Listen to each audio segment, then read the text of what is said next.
Bottom of the hour as we track this breaking news in Seattle this hour. A car has crashed into a building, sparking a fire. King 5's Angelique Hockaday joins us now from South Michigan Street, where the collision was first reported. Angelique, what do you know about what happened there?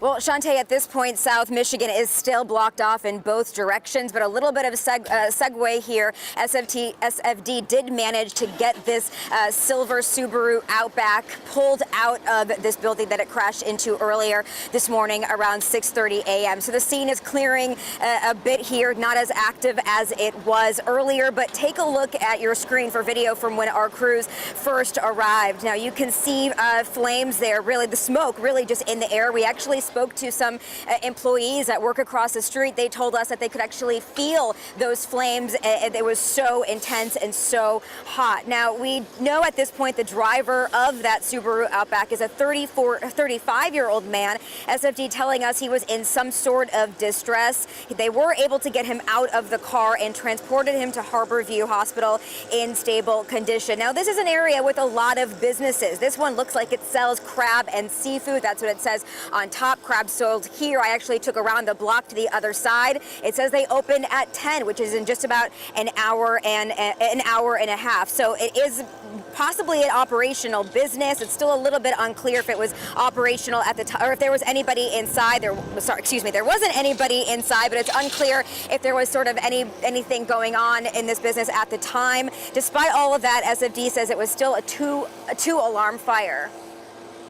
Yes, when crews arrived, the driver was not inside the vehicle. The driver was reported approximately 2 blocks away from the scene.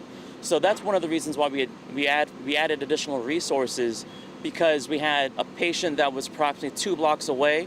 So we needed additional resources for that person, plus to check inside the building for any possible victims. So back out here live again, this Subaru Outback has been pulled out of the building. A lot of the emergency vehicles, SFD fire trucks have been cleared. So it's unclear when this street here, when South Michigan might open back up. Shantae, do you have any advice for drivers heading out to work this morning at this point?